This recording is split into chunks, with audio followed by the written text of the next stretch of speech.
So I'm Jacqueline. I'm the compliance broker here at KW The Lakes. I'm also a transaction coordinator here, license broker.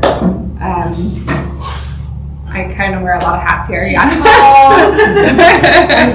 So today, I usually do a contracts class once every other month to kind of go over any changes that have happened in with the California Association of Realtors. They came out with any new disclosures, any new laws.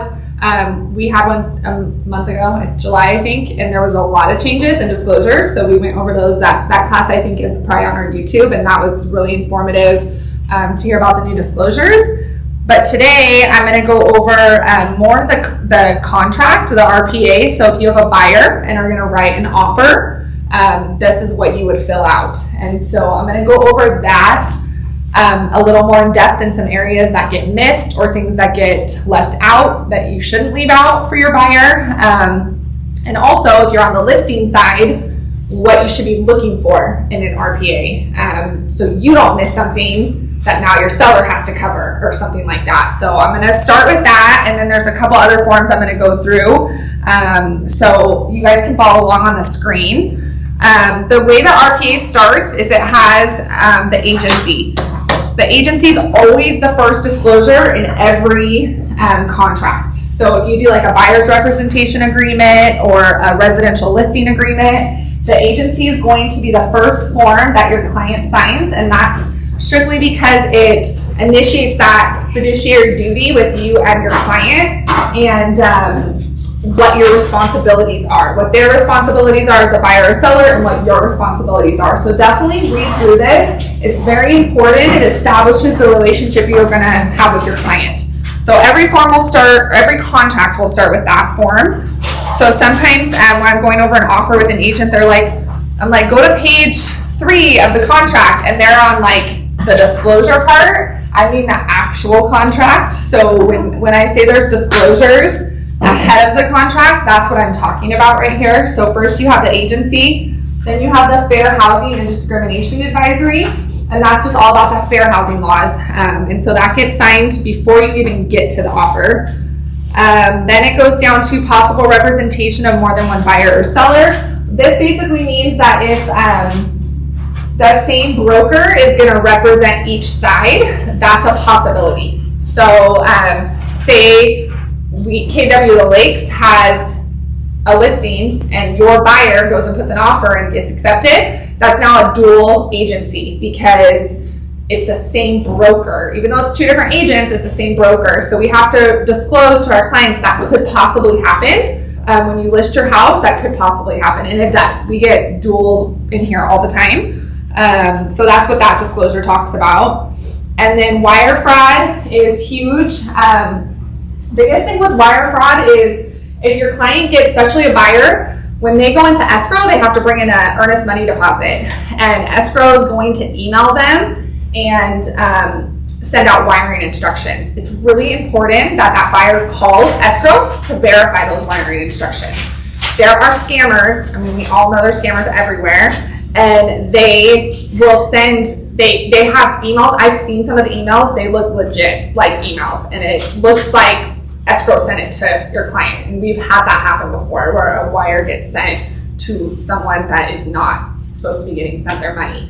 So just when you have a buyer that's going into escrow, make sure they contact escrow to verify what was just emailed to them. And escrow will tell them over the phone, yes, that's my account and wiring information. This just talks about that because it's really important. It happens a lot. So that's the next disclosure. Then it gets into the contract. So this is going to be the meat and potatoes of your offer. The first 3 pages are everything that you are going to put in your offer for that particular house. I'm not going to go through each individual line, but basically when you go into your CAR forms or your ZIP forms, some agents call them ZIP forms, I call them CAR forms. I don't know why. I think they're called ZIP forms, but you're going to start filling in all of this information. A lot of it will populate for you because it'll have your name, your license number, all that stuff will start to stay in there once you put in offers. But the biggest thing is when it says brokerage firm, that's always KW The Lakes. And you're always the agent, whether you're the selling agent or listing agent. It's going to ask you that on things If it says broker, it's KW The Lakes or Keller Williams The Lakes. And then Keller Williams license number and then your license number.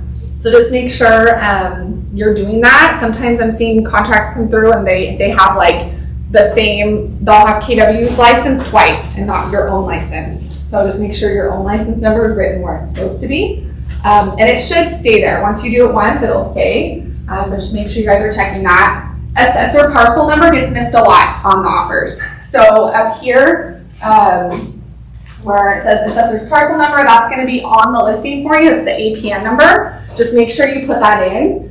The last month I've had to do like 2 addendums to add that back in because someone didn't, because it didn't get put in. So it'll have to get added into the contract after the fact. So just make sure you put that in. The rest is like all the loan stuff. I'm not going to go into detail. I'm kind of just going to go over things that are coming up more in contracts. Otherwise we'd be here all day doing the whole RPA. But on the second page, there's a section where G1, where it asks for seller credit, if any, to buyer. So now that we're in the market we're in, buyers are asking sellers to cover closing costs. So this box wasn't getting checked for a while, but now it is more. And so you want to make sure you're doing it correctly. And if you're on the listing side, you want to make sure you catch that, because if you don't, your seller can end up be paying a lot of closing costs that they didn't know they were paying. So always check G1. If nothing's there, you're good. You don't have to worry about it.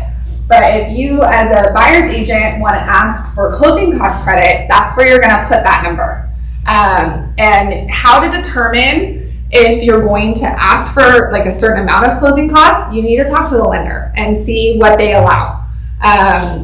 The way closing costs work is usually lenders, I would say like 3% is normal for you to ask for that much.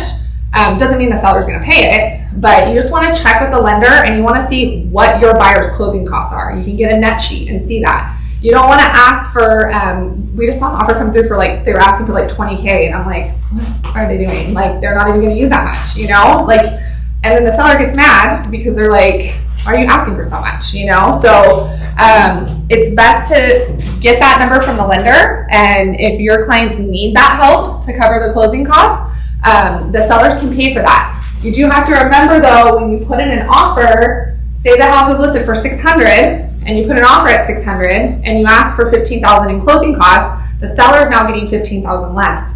So that affects your offer. So you just want to make sure that you're not offering way less than, you know, especially if the house is listed for 2 days and you come in $20K under asking, they're probably not going to take your offer. So you just want to be, you know, there's so much more to that. I just kind of wanted to point out that box, but there's strategies in that. You can you can up the purchase price a little bit, and as long as it appraises, you can ask for that closing cost credit. If you guys are in TC, Gabe will help you walk through that too, of how to strategically ask. Every property is going to be different, but that's where that number goes. So make sure it's there and it's not down on the next page in other terms. It needs to be in this top section. It's just much more clear. On G2, or G3, I'm sorry, where it says seller agrees to pay the obligation of buyers to compensate buyer's broker under a separate agreement. So we talked about this last month, and there was some discrepancy of what this form was, and that you had to have buyer representation agreements. So after seeking legal counsel, I've made a couple phone calls. You do not need to have a buyer's representation agreement for every buyer you have. It's not required. You should, if you can get them to sign one, you should have one, but it's not required for every buyer you have. Where that was if you were here, that was a issue one of the agents brought up, and I'm like, I haven't heard about that. So you don't have to have a buyer's representation agreement. And if you do, if you do have one, you can do this form, this SPB form. And basically what it states is, if you go to put an offer on a home for your client, and the commission's 2.5%. But your buyer's agreement, your buyer is agreeing to pay you 3%. You can fill out that form and try to get the other 0.5% from the seller. They're probably not going to do it, but you can ask. So that form is so confusing. I actually just hate it. I just wish they didn't even have it, but it is an option. There has been a couple times I have seen agents, they've got it. They've got the 0.5% or 1/4%. So it doesn't not happen. But the stipulation to it is you have to have a buyer's agreement in place. If you don't have a buyer's agreement in place that says the buyer is going to pay you 3%, you can't ask the seller to pay you more. You're going to have to take whatever they already were offering on the MLS. But that's where you would put that in and fill out that form. I definitely, if you guys are newer and you're in PC, you have Gabe help you fill that out because it's kind of complicated, the form. But that's where you would put that. The buyer agreements, if you guys get them, they do hold up in court. So if your buyer, especially right now because it's harder for buyers to get into properties because of such low inventory, if your buyer, you had an agreement with you for 6 months and then ends up leaving and going to buy a house with someone else, you are entitled to a commission with that agreement in place. The thing is with it is you're not just going to go to them and say, give me a commission, and they're going to hand you a check. It's not going to work like that. You're going to have to go to court to try to get a commission. So it's just, to me, it's at that point, are you really going to go to that lengths to do it? Probably not, but there is legal, people do it. So if you feel like the buyer, my thing with buyers is if you feel like they're kind of wishy-washy and going with someone else, you need to have a serious conversation with them. Look, I don't work for free.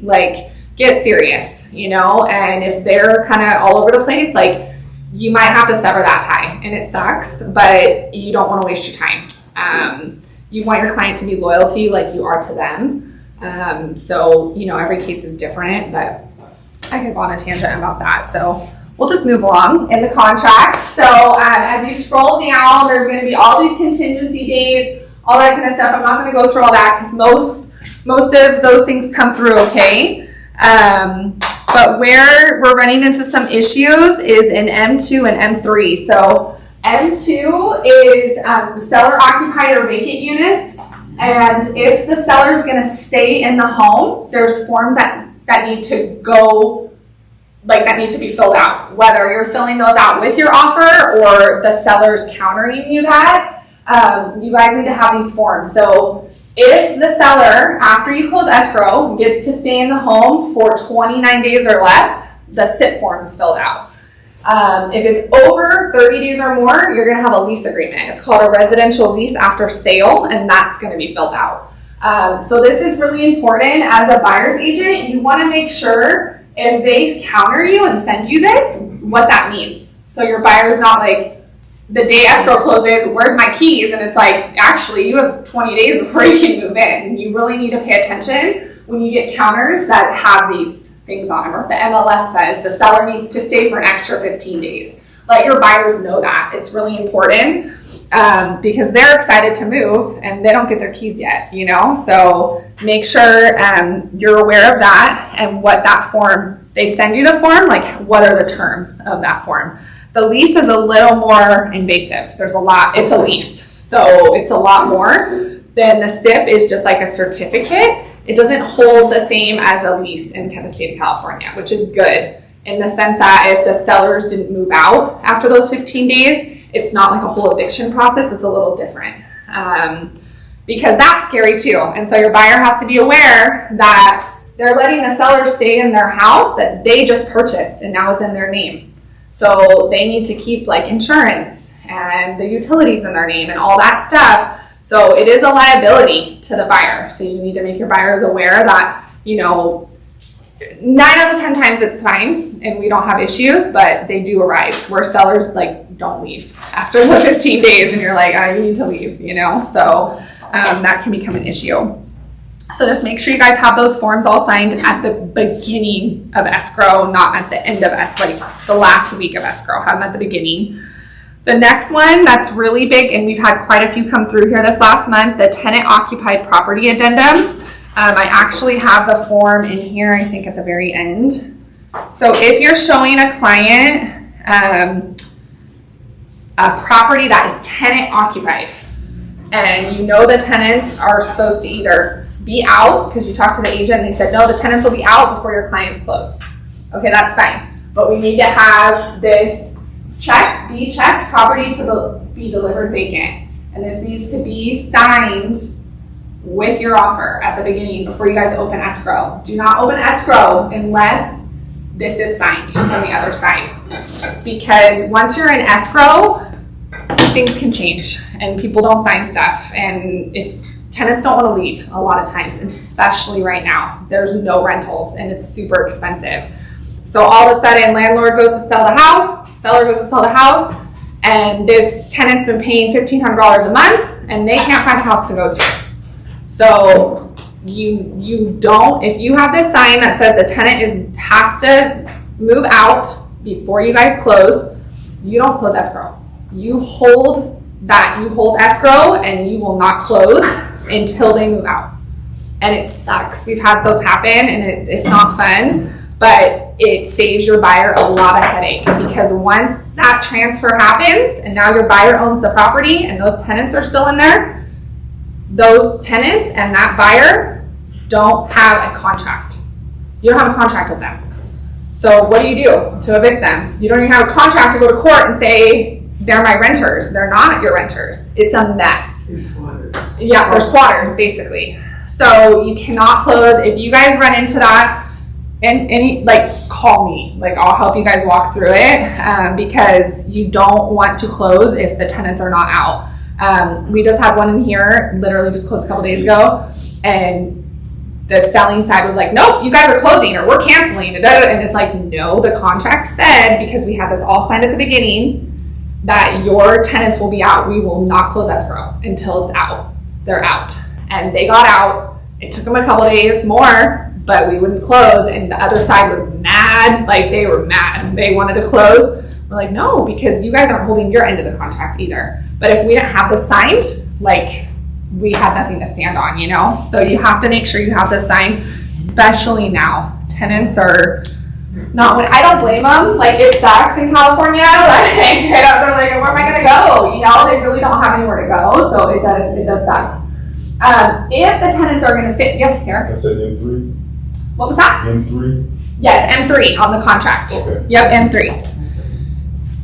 So you will attach this with your offer. So if you're submitting an offer and the tenants are going to stay, or tenants have to be out, you check this box on the offer on M3, and then you attach this form and you check property to be delivered vacant, and you're good to go. Okay? So, Yeah. question. So where it says property, when is it to be? We dated a few days before scheduled close of escrow, right? Because You can. Yeah, you can. Well, so I usually say before your walkthrough, they need to be out. They're Yeah. packed. You can tell. Yeah. When you go for your final walkthrough, if they have all their stuff packed. And that's usually the indication. I was on this one. It was they are not going to have all this stuff out in 2 days. They are not. And they were trying to leave, but they just were not going to be ready in time. But that's not our fault. You need to get on the tenant. The other side need to get on the tenants to get them out. So you always want to make sure at the walkthrough that they're out. You don't want to or if you have to physically go over there, this agent physically went over to the property after her walkthrough, and she made sure it was empty before we let it fund and record. So, sometimes you have to do that just to make sure, because the other side can say, yeah, they're out. No, they're not. So, just make sure you check, because once it records with the county, it's done. Your buyer owns it now, it's over, done. But the other thing that's happening is tenants are staying in possession because it's an investor buying it or whatever, and that's totally fine. You can definitely do that. There's just a lot more steps. But if the tenant's going to stay in possession, there's a couple of things on here you check. Onto the next page, I think, is where it has all the, you have to get on E3 the tenant estoppel certificates. Certain things have to be signed by the tenants. That's all done through escrow. So you just want to make sure when you're filling this out that you check those boxes, and then that those documents have to be provided. What we do is we send to escrow, or either escrow sends out, your TC, whoever will send those requests to the tenants. So you're gonna have to make sure you get the tenant's information. You gotta get a copy of the lease. You wanna get all of those things before, if you're the listing agent, you should have all that stuff before you go to open escrow with anybody. But you're gonna need all that stuff because it's gonna all transfer over to the new investor, where he's now gonna become the landlord and take over the lease, and you drop a new lease agreement. There's a lot of steps that go into it, but that can happen. If you run into one like that, I'll help you guys walk through it too. But this form's super important. At time of contract, it all gets filled out, not after the fact. So just make sure you're doing that if there's tenants in place or in the property. And usually it'll say on the MLS if there's tenants in the property. Sometimes you don't know if there's tenants in the property. The MLS usually will state, like, we need an appointment, there's tenants in the house, whatever. When you go to show it, usually you'll find out if the tenants are there, like, oh yeah, we rented or whatever. So kind of just be aware of that. But they really should disclose it on the MLS that it's tenant occupied. There's like a box they're supposed to check. So yeah, just make sure you guys have that form. Go back to the contract. We still hold it here. Okay. Okay, so page 3 of the RPA, at the very top where it says P1, items included and excluded. So items included that automatically check is always the bathroom mirrors. That's what it checks automatically now. It used to check the stoves, but it doesn't anymore. So make sure you guys check the stove because people do take them. So make sure you check that. And whatever else your client wants, make sure you check all of those things. For if you're on the listing side, double check this section always before you counter. Gabe and I were just talking about one today that there's tenants in place, they're gonna move out, but the washer and dryer is theirs. It's not the owner's. And the buyer's offer asked for the washer and dryer. So we had to counter that out. But if we didn't counter it out, like, we just gave away the tenant's washer and dryer, like, who's gonna be at fault? Us. So you just make sure you're aware of what's excluded from the sale before you go to counter. And that's more on the listing side. Like, the buyers would be like, sweet, we got everything, they don't care. But on the listing side, you want to make sure anything that's checked in there, when I see a bunch of stuff checked in there, I double check with the agent, like, hey, are you sure the refrigerator is allowed to go before we send this counter out? They're like, yeah, it's fine. I almost would rather counter all of it out, and then they can figure out what they want to leave or keep or whatever, because I've seen agents have to pay out of their commission for refrigerators. It's happened. Yeah. So just make sure you double check that and you don't give away something that's not supposed to stay with the house. All the fixtures and all that stuff is supposed to stay with the house anyways, but like those certain things don't need to, they don't need to. Let's see what else has came up. Nothing really else on this page except at the very bottom, Q16 and Q17. You can put in there other fees that maybe the buyer or seller is going to pay. A lot of times people put the TC fee in here. That's really important. If your buyer is going to pay the TC fee and you're not paying it as an agent, you need to put it on the contract so they're aware it's a closing cost to them. That should be on the contract. You would put that in Q16 or Q17. Other fees that they may pay for, like home inspection, you can add that in there. It's not necessary. I just tell my buyers, like, you're gonna have to pay for home inspection out of pocket. But agents do add that in there, just so it's clear to them. They know what fees they're looking at. And then in other terms, that's where you can put anything else you're asking for. So I get that call all the time. Agents are like, where can I put something? I'm all, other terms. Just put it in the other terms section. That's what it's there for anything else that you need to add. And that's random stuff. Like, it can be It could be anything. But you'll know when you have a thing come up. I'm trying to think of one off the top of my head, but yeah, you can put in anything else you want to ask the seller for, you can put in there. Sometimes people will ask certain things in the property to stay, and they can put that in here too. You can add that in P1 too, but they'll put it down there as well. So I think that's pretty much it on the RPA. Oh no, I was wrong. Next page. So this page is really important for adding these things to your offer. So like the tenant occupied property addendum that we just talked about, you would check that box and attach it to your offer. So you want to make sure you check it on here as well as that other spot, and then add it to your offer. There's also other choices in here, the probate agreement, if it's a probate listing, manufactured home, I'm going to go over next because that one is a big one that's getting missed right now. That manufactured home purchase addendum needs to be with your offer. These are like coming 2 weeks in escrow, and I'm like, no, this should have been filled out from the beginning because there's fees that are supposed to get paid and nobody agreed like on the fees, and then they're fighting about them. So it's really important that you add that manufactured home purchase addendum when you're putting in an offer. Tenancy in common, it's not cooperative and mixed use. They're not too, we don't do them a lot, but those are other addendums if the property applies. And then in this next section down here, where it has septic, well, property, and probate or propane addendum, that one's really important if you're putting in an offer on a property that's on septic, a well, on land, has propane. It's an addendum to your offer asking the seller to pay for certain things. If you don't include that and it's on septic, you guys didn't ask for a septic cert. So I didn't know there was a form. I normally just write it in on other terms. Yes, you can, and I mean you can, but the form spells everything out of exactly what everyone's supposed to do. So if you have a buyer and they're buying a home on septic, you need to ask for a septic cert to seller to cover that. It's really important. Sometimes the sellers will say no, but most of the time they do. I would say 90% of the time they'll cover it. And so basically it asks on the form, specifically it'll say to get it certified, get it pumped, all of that, like what you want the seller to do. And so that's important.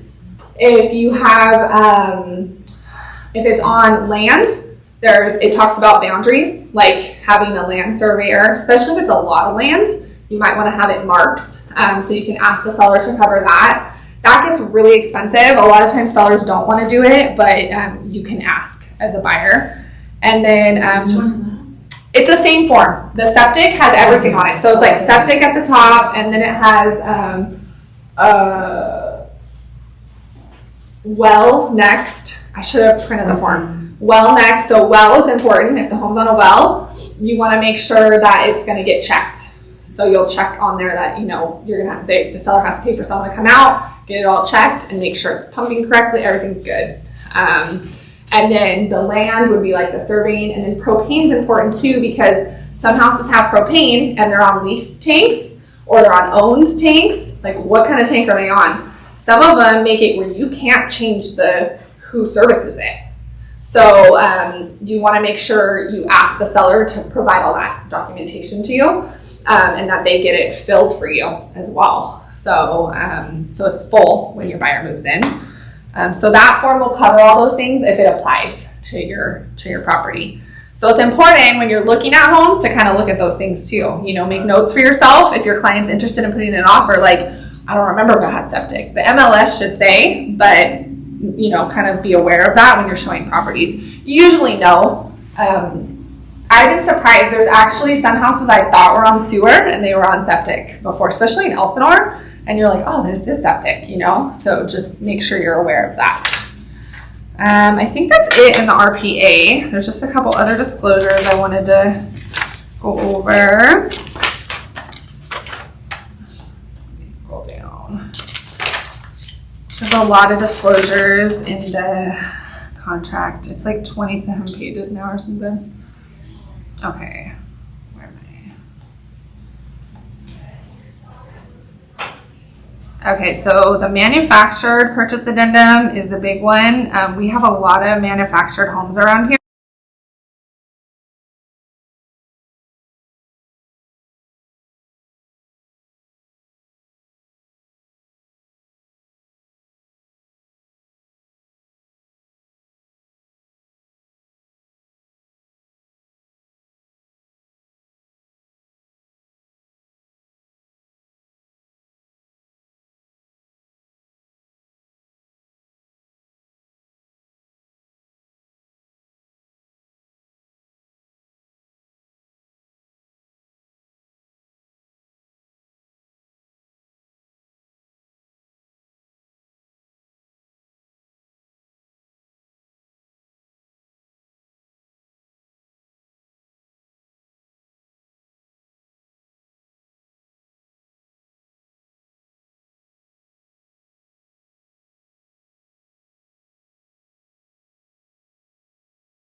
property manufactured home. And that's one that actually has a 433 certification. It has that permanent foundation, and it becomes real property now because it's fixed to the ground.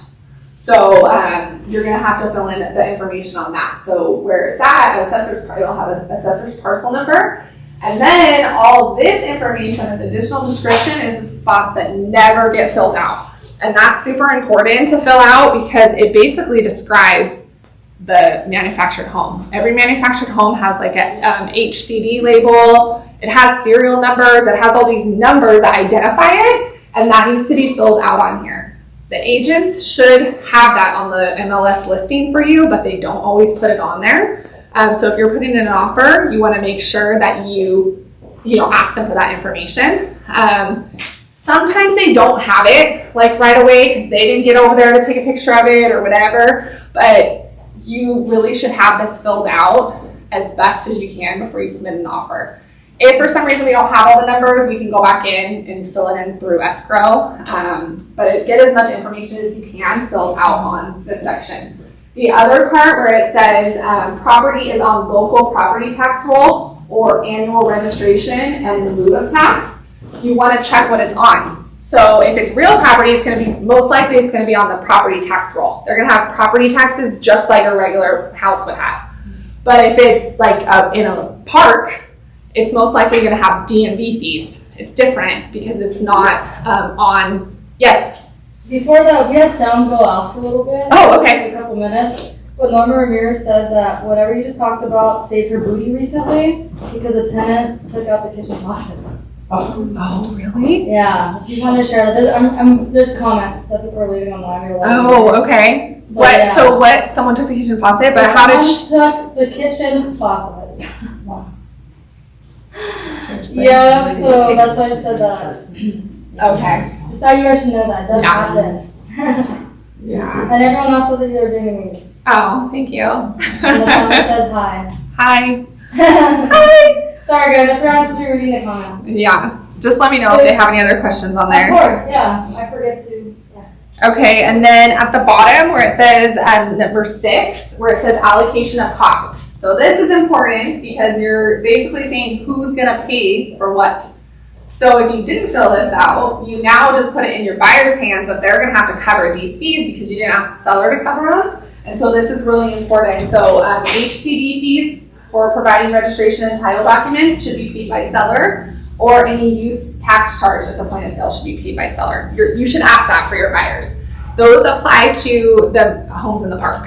So in the park, they're gonna have fees that are assessed based off of the transfer from like the DMV stuff and the HCD. It's the Department of Housing, what's it called? You know, Kim, the Department of Urban. It's housing, I don't know. They have like their own department and you have to like do the transfer through them. Department of Housing and Community Development. Yes, that's it. Yep. So that's what that Housing Community Development, that's what that HCD kind of stands for. So you want to make sure you have seller cover those fees for you. If you're looking for a property in a park, it's different than a regular sale. So just make sure if you haven't done one before, you connect with someone that has. There's going to be lease space that your clients are going to have to pay. And so they have to just be aware of, they have to get approved with the park. Most of those properties no financing will cover them. Your buyer needs to have cash. So if you have a buyer that's like, I'm looking for, a $100,000 mobile and they are trying to get a loan, that's probably not going to happen. So just make sure you guys are aware of that, that most of those in the parks you have to pay cash for. Some hard money lenders will lend on them, but your client still has to have a huge down payment. It's not like a 5% down or something, so just be aware of that if you're falling into that category of showing clients those. Okay, I already went over the tenant property one. Let's see what else. Okay, this form, the FHA VA, a mandatory clause. If your offer is going to be an FHA or VA, you need to have this attached to your offer. These are getting missed. I thought they used to automatically populate when you click the box, but for some reason, they're just missed all the time. They don't come through with people's offers in compliance. I'm like, what is happening? And they're like getting them signed at the end. I'm like, hey, you guys are missing this. They never got it signed the whole time, or till the lender asked, and because the lender will need this. So when you're doing your offer, you want to make sure you attach this to your offer. And you're gonna write your offer price in this little box right here. It's gonna make you put in a number and you put that in there. So if your offer is $600,000, put $600,000 in there. But just make sure if you're doing that type of financing, you add this form, it gets signed by everybody, and then you just shoot it off with your offer. That's important if you're using that type of financing. The other two forms that are getting used a lot right now are contingency for sale of buyer's property, which is the COP form, and the SPRP, which is the seller's purchase of replacement property. So if your buyer has another home to sell, and if they don't sell this house, they can't buy this house, you need to have this form in place. The COP just basically tells the new seller that my buyer doesn't qualify unless they sell the house that they live in right now. And so this is the details of their house. So it's a little bit complicated. If that falls into you, you guys let us know because we'll help. But you have to fill in, like, my buyer is they've already entered into escrow, they're in escrow with whoever. There's a lot of details on this page, but you have to have this in here. If you submit an offer and your buyer doesn't qualify without selling their home, like, you're going to be in trouble because you just submitted an offer based off of, like, you didn't give them this form and tell them all the details of their sale. So make sure you have that in your offer. And then the seller's replacement property one is a little different. This one is if your seller is going to be purchasing another home, but they don't want to lose their home until they get into another one or locked into another one and close on that, you fill out this so that the new buyer of their home knows, hey, we're not closing unless everything works out on their future sale. If you don't have that in place, then that seller has to sell. And it's happened. It really sucks. Like, it happened to my aunt and uncle in Nevada, and it was awful. They had to sell their house because their agent forgot to put this form in. And they couldn't find a new house in Oregon, and they're like, we're just not gonna move.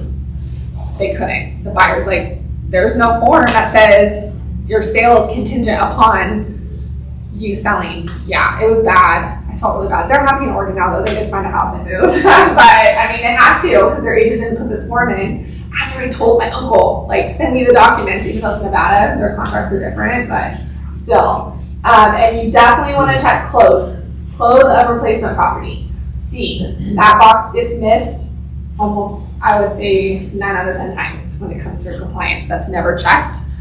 It doesn't become an issue until it's an issue when your clients can't close now and you didn't check that box. Which one's it? The close on replacement property, C. So that just tells the new buyer that they have to close on the other house. And technically, they can't even really close until they close their house. So you have a contingency in place the whole escrow that your seller can back out at any time. Like, I can't close. It's a huge relief for your seller in case something happens on that other side. So make sure you check that close of replacement property. Let's see. What else? How am I doing on time? Oh yeah, I'm doing good. All right. If your listing is in a trust, you need to have the trust advisory signed by your clients. So that gets missed on pretty much most of the escrows. So make sure the trust advisory is signed if your listing is in a trust. And if you're buying, if your buyers are buying a house in a trust, there's a spot for the buyer to sign. So, your TC will check this for you, but they need to have the buyer sign the TA as well. So that's important. It gets missed a lot. The other one that doesn't get signed correctly, I should say, is the RCSD. So The contract now lets us check boxes on it where we don't have to fill out this form, but usually those don't get filled out. And if those don't get filled out, then you have to have this if your seller pertains to any of these. So if they're a trust, if they're an entity like a corporation or LLC, if there's a power of attorney, or if it's an estate or like a probate, this has to get filled out and whatever information pertains to them. So the biggest one we see in the office is a trust. We do see corporations, like entities, where it's like an investor selling a property, but the information all needs to go in here, like exactly how the trust reads, everything like that, and this goes to the buying side. So they know the person that's signing the form is the legal person that's allowed to sign the form, you know? I don't require you guys to check the trust documents to make sure they're the legal signer. Escrow will do that. But if they give you a copy of the trust, like it's not a bad idea to have it in your file. I just don't make my clients give me their whole copy of their trust. Escrow will make sure that their trust, that they're allowed to be the signer. But sometimes it'll get into escrow, and escrow's like, hey, the trust says so-and-so, other sibling, is supposed to be on there, and they weren't on any listing agreement or anything to begin with. So when you're taking a listing, make sure whoever is selling that property has the legal authority to sell that property. You don't want to sign a listing agreement with someone that does not have the authority. You need to check that with title. Title will run a report for you and let you know who's the legal person. But it will say just the trust, like Jacqueline Copeland Trust. Well, is she the legal signer? Like, you don't know until you look at the trust documents. So that's important to kind of check that ahead of time, especially if there's a lot of like siblings. I see issues with like when there's a death of, you know, a parent, and then there's all these siblings that are like fighting over the house. Who's the legal signer? You don't need to have all of them sign. If only one of them is, you know, they might all get a cut of the property, but if only one needs to sign, that's fine, but you need to know on those trust documents. So, and escrow can help with that too. They do that all day long, so. I want to ask what's the form called? What form? I have no idea. Ask it, I have no idea. Which form? Yeah, which form on what?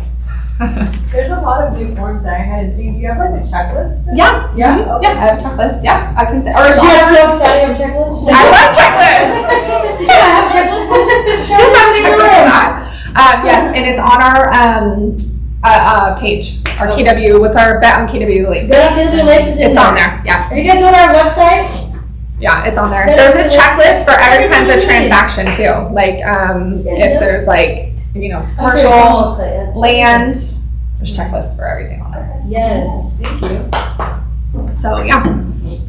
Did they say no? Let me see, let me go check. Okay. I'm sorry, it takes like a. No, it's okay. I'll just keep moving along and then. Okay. So another important form that gets missed a lot just because people just aren't aware, it's okay, but is the buyer's inspection waiver. And in this office, so not every broker is as strict. I'm kind of strict with it just because it covers our butts, it covers your butt. If your client does not do a home inspection because they just want to opt out of doing it, this form has to be signed. There's a section right here that says home inspection waiver, they initial and they sign at the bottom. You know, most of us, I advise your buyers to get a home inspection. But there is cases where they don't want to because it's like a year old or whatever. Or there's reasons. But if they don't want to get one, they need to waive it and they need to sign this form. The wood destroying pest inspection is termite. So if they don't do a termite inspection, they need to sign. I also like them to sign here if they agree to not have a clear termite. So maybe you got a termite report and you guys, your buyer agreed that they don't care that the repairs get done, or seller wouldn't do the repairs for you guys, that they sign this acknowledging we're okay with the non-clear termite. I even like the termite report to be signed by them, if you guys get that. Doesn't always happen, but it just covers our butts that your buyer can't come back and say, well, I didn't know, you know, that, I didn't know. A lot of buyers don't know what a termite inspection is, to be honest. So they look to us for that knowledge, and so we have to explain to them, you know, what it is and what are the ramifications if I don't get this work done, you know, what happens. And so we just want to cover ourselves. If that's not getting done, we sign that. I really love it. It doesn't happen a lot on land, but in this other section, see, if you have a land transaction, if you don't get any inspections done, because it happens a lot on land, like you won't do a perk test or a boundary, measuring a surveyor, you just put that buyer declined any kind of reports or testing.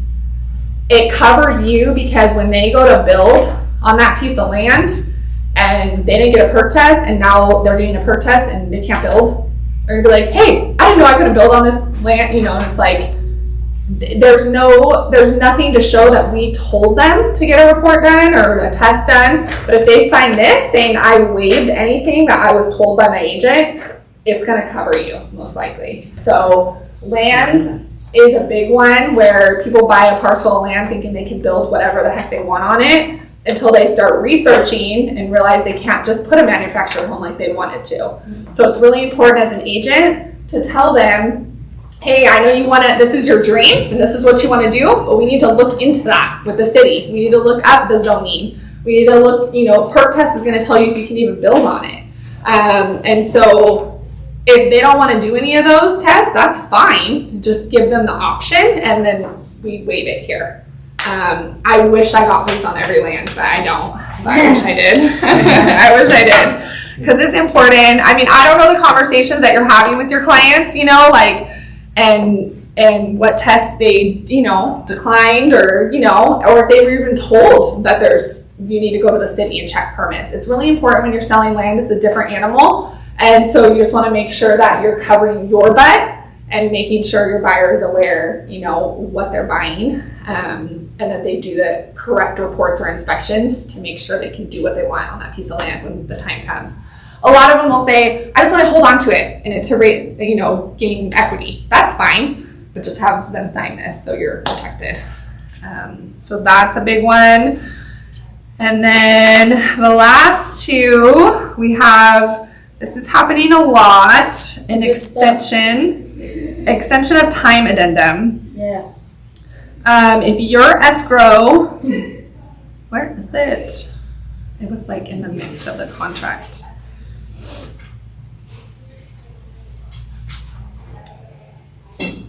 Okay, here it is. Extension of time. So ETA. So you can ask for an extension of time for a lot of things. The biggest one we're asking for now, I think I've done like 4 of these this week, is for escrow to be extended. So that would be number 1. Contingencies to be extended. So if your contingency periods for your loan was, say,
contingency, you need to remove it.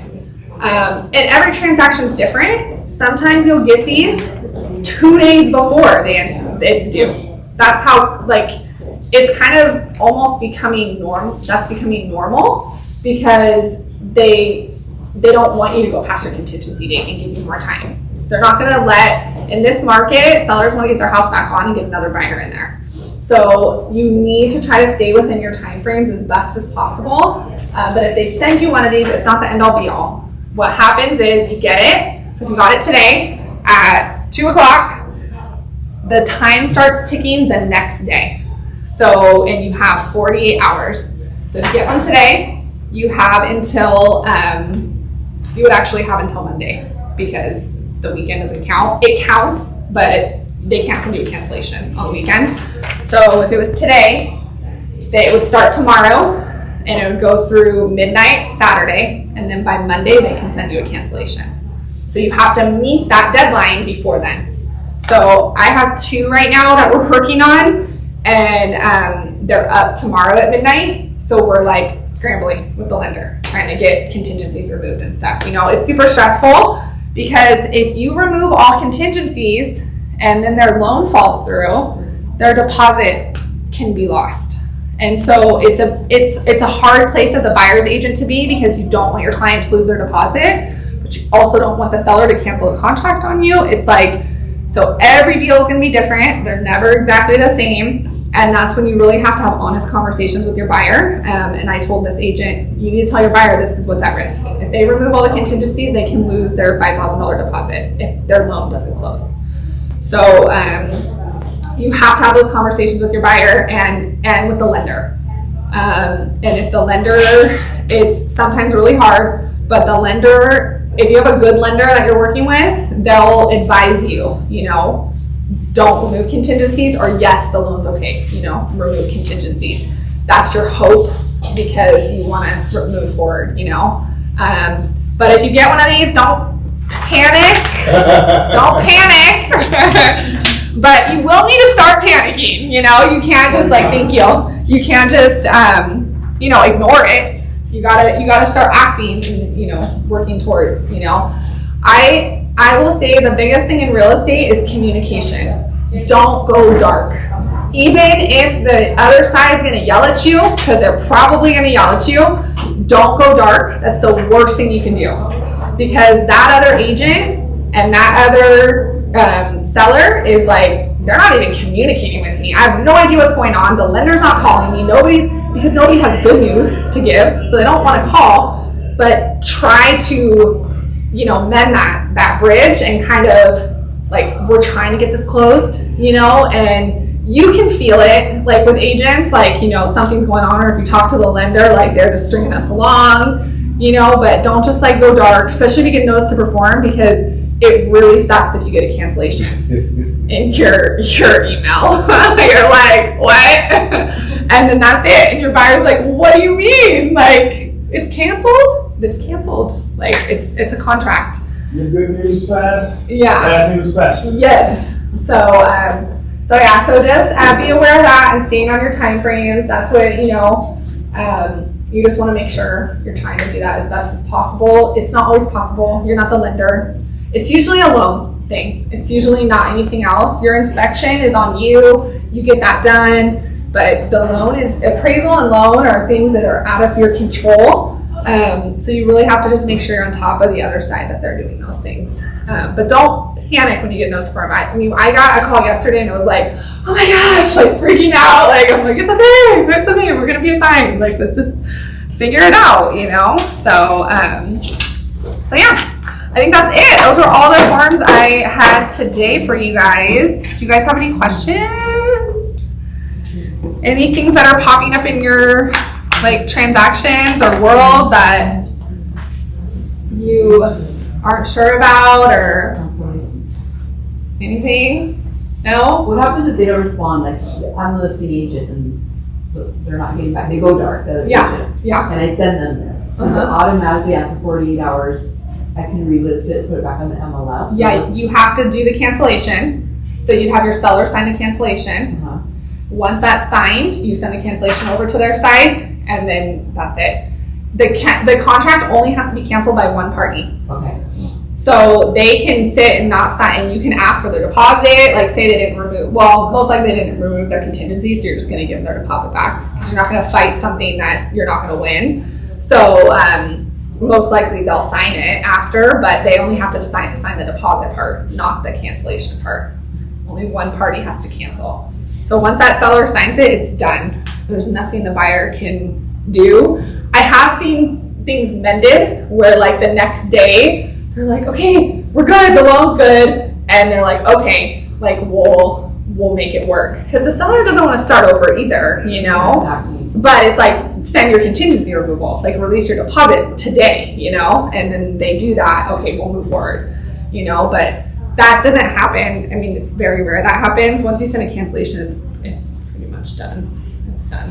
So, and then yeah, as a listing agent, you can relist. And I always put just subject to pending cancellation at no fault to seller, and then leave it on the MLS as that, just because you don't have a fully executed cancellation yet with the deposit. Once you have that, then you can take that off the MLS and like the agent terms. You just put in the agent terms. Yeah, I think that's it.